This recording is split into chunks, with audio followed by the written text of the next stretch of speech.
तो आज का वीडियो में हम लोग क्लास 10 का चैप्टर 1 एक्सरसाइज 1.2 का क्वेश्चन नंबर 1 को देखते हैं। ठीक है, अभी क्वेश्चन नंबर 1 में क्या बोल रहा है, prove that root 5 is irrational. अब ये जो क्वेश्चन है ना बहुत इंपॉर्टेंट क्वेश्चन है, क्योंकि हर साल क्वेश्चन सीबीएसई एग्जाम में पूछते ही पूछते हैं।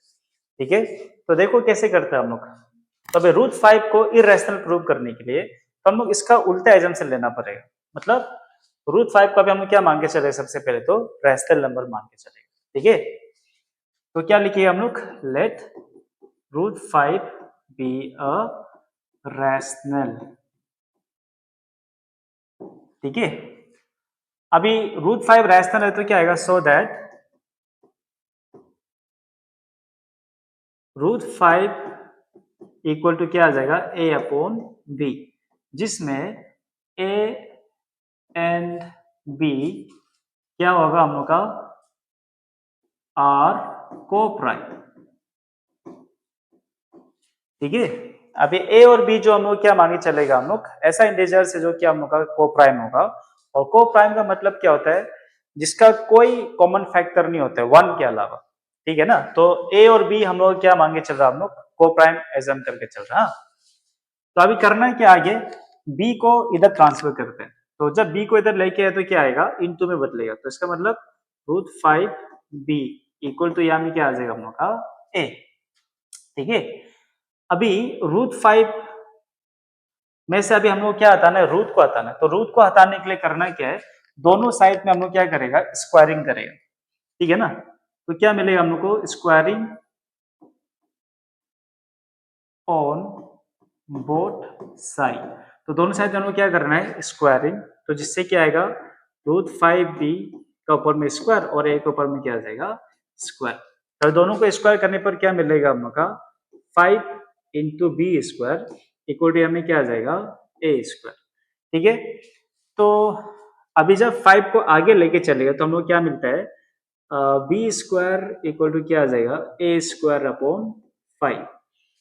अब ये इक्वेशन हम लोग क्या बताता है कि ए स्क्वायर जो है किससे डिविजिबल है, हम लोग का 5 से डिवाइड हो पा रहा है। ठीक है, अभी थ्योरम का हिसाब से क्या है, ए स्क्वायर अगर 5 से डिविजिबल है तो इसका मतलब ए भी जो है किसी डिविजिबल हो जाएगा हम लोग का 5 से।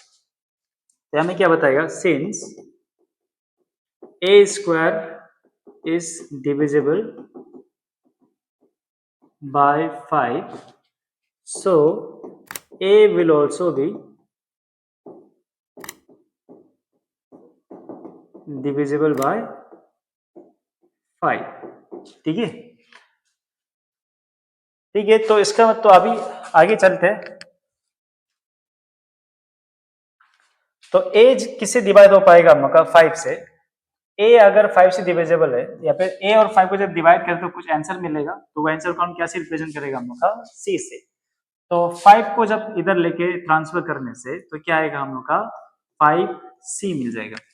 ठीक है, तो ये हम लोग का a इक्वल टू क्या आ जाएगा, 5c। अब यही वैल्यू को हम लोग का में सब्स्टिट्यूट करना हम लोग का इक्वेशन नंबर, चलो इसको इक्वेशन नंबर 1 मान के चलते हैं। ठीक है, तो ये जो वैल्यू है इसको हम लोग का में ट्रांसफर करना हम लोग का इक्वेशन नंबर 1। तो इसको जब सब्स्टिट्यूट करेगा तो क्या मिलेगा हम लोग का, 5b स्क्वायर इक्वल टू क्या आ रहा है, ए स्क्वायर। ये हम लोग का इक्वेशन 1 है ना। अभी a में डालना क्या हम लोग को, 5c। ठीक है, क्योंकि a किसका इक्वल था, 5c, तो a का जगह में क्या आ जाएगा, 5c। अब स्क्वायर करो तो क्या आएगा, 5b स्क्वायर इक्वल टू में क्या आ जाएगा, 25। 5 का स्क्वायर क्या आता है, 25, और c का स्क्वायर क्या आ जाएगा, c स्क्वायर। ठीक है, अभी 5 को जब इधर ट्रांसफर करता है तो क्या मिलेगा हम लोग को, 25c square divided by 5।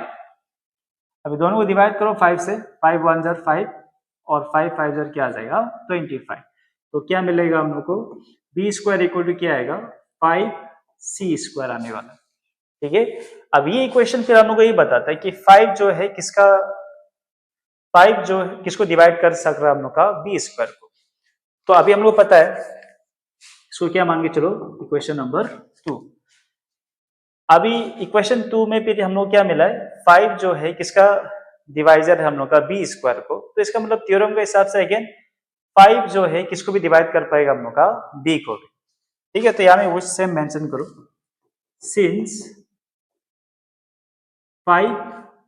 since b square is divisible by 5, so b will also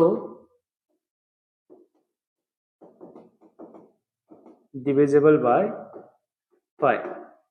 ठीक है, तो अभी जब हम लोग थोड़ा सा गौर करेगा इक्वेशन 1 और इक्वेशन 2 में, तो हम लोग क्या मालूम चलेगा कि इक्वेशन 1 से हम लोग ये मालूम चल रहा था कि 5 जो है किसको डिवाइड कर पा रहा था, a स्क्वायर, और किसको डिवाइड कर पा रहा था, a को। अब इक्वेशन 2 से फिर हम लोग क्या मालूम चल रहा है, 5 जो है किसको डिवाइड कर पा रहा है, हम लोग का b स्क्वायर को, और किसको, b को। इसका मतलब 5 जो है किसका कॉमन फैक्टर आ रहा है, इसका मतलब हम लोग का a और b का, हम लोग का इक्वेशन का हिसाब से, यानी कि हम लोग का एजम्पशन के हिसाब से। लेकिन हम लोग आगे क्या एजम किया था, इससे पहले हम लोग का एजम्पशन क्या था कि a और b जो है क्या है, हम लोग का को प्राइम इंटीजर्स है। लेकिन अभी क्या मिल रहा है, हम लोग का a और b का क्या निकल रहा है, हम लोग का कॉमन फैक्टर। तो इसका मतलब हम लोग का एजम्पशन और जो हम लोग का आंसर आ रहा है, दोनों का बीच में क्या है, कॉन्ट्राडिक्शन है, यानी कि दोनों मैच नहीं कर रहा हम लोग का। तो ये जो कॉन्ट्राडिक्शन क्यों हो रहा है, क्योंकि हम लोग का जो एजम्पशन क्या था, हम लोग वो क्या है, हम लोग का गलत है। ठीक है, तो यहां में बस वही कंक्लूजन लिख लेगा हम लोग। This contradiction arises because of our wrong assumption। Hence, अगर हम लोग का एजम्पशन गलत है तो इसका मतलब हम लोग का रूट 5 जो है वो क्या नहीं है, रैशनल नहीं है। अभी वो रैशनल नहीं तो क्या होगा, हम लोग का इरैशनल होगा। ठीक है, तो hence root 5 is an irrational, hence proof. ठीक है, तो इसी टाइप का क्वेश्चन को हम लोग को सेम तरीका से हम लोग क्या करना है, सॉल्व करना है। चाहे वो रूट 2 हो, रूट 3 हो, रूट 7 हो, कोई भी रूट नंबर को अगर हम लोग को इरेशनल प्रूव करना होगा तो हम लोग को सेम मेथड्स फॉलो करना है। ठीक है, तो होपफुली वीडियो अगर अच्छा लगा हो तो प्लीज लाइक्स और शेयर कर देना। Thank you.